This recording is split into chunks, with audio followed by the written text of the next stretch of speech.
sur la ville occupée de Naplouse en Cisjordanie. Khalil Yahya Anis, 20 ans, a reçu une balle dans la tête lors d'un raid mené avant l'aube par les forces israéliennes. 2 autres Palestiniens ont également été blessés, dont l'un serait dans un état critique.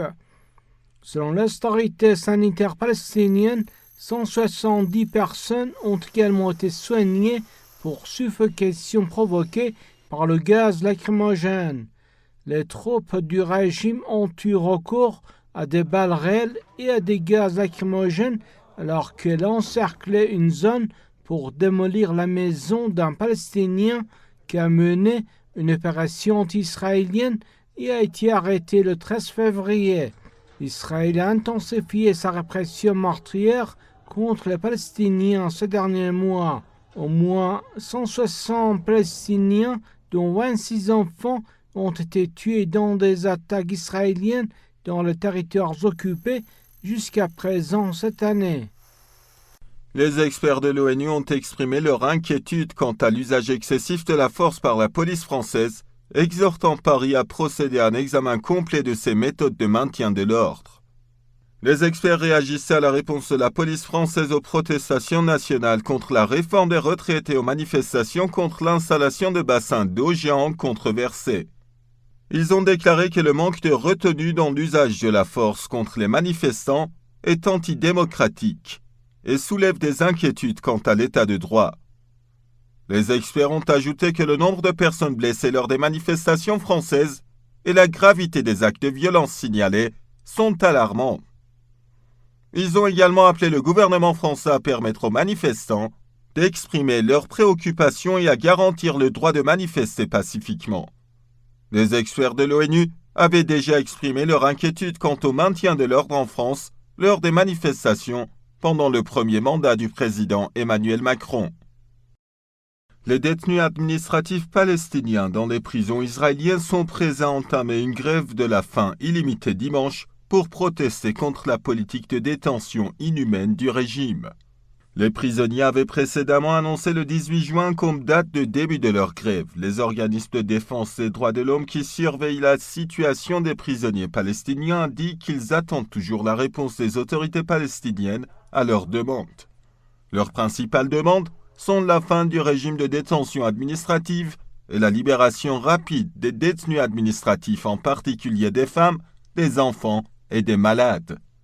Le Comité palestinien pour les détenus administratifs a déclaré au début du mois de juin que les autorités israéliennes avaient rejeté ces demandes et avaient même eu recours à des menaces.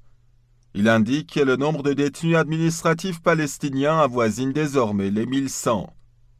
Dans le cadre de la politique de détention administrative, Israël détient des Palestiniens sans procès ni inculpation pendant une période pouvant aller jusqu'à 6 mois qui peut être prolongée un nombre indéfini de fois.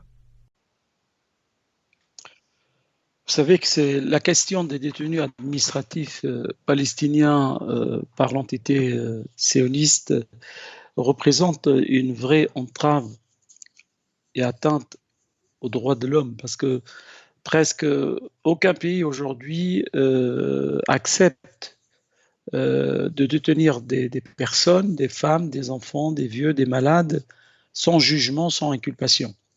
Le seul pays qui fait ça, c'est l'entité sioniste. Il y a presque 1500, entre 1100 et 1500 personnes, entre femmes, enfants et malades. Et les Palestiniens, les prisonniers palestiniens, demandent depuis des années, les organisations de droits de l'homme aussi, demandent depuis des années l'arrêt de cette forme de détention, d'une part, et de pouvoir libérer au moins les femmes, les enfants et les malades. Donc, c'est des demandes logiques, humaines, et face à toute demande humaine, on voit la nature, en fait, de cette entité sioniste occidentale. Parce que malheureusement, le prisonnier palestinien paye le prix cher, souvent dans les médias, souvent dans les informations, on en parle. Il y a 24 heures, la police israélienne est rentrée de force dans des prisons israéliennes et ils ont enlevé un détenu. Et la qualité aussi, il faut parler de la qualité des prisons israéliennes. Il faut les montrer que ces prisons dépassent toute imagination. L'état des prisonniers, l'état des prisons, les droits des prisonniers palestiniens dans ces prisons. Donc c'est un dossier vraiment humain, mais malheureusement, on ne voit pas beaucoup d'associations humanitaires ou des organisations de droits de l'homme dans le monde, et surtout dans le monde occidental ou aux États-Unis, qui s'occupent de la question des prisonniers palestiniens à l'entité sioniste. Un sous-marin à propulsion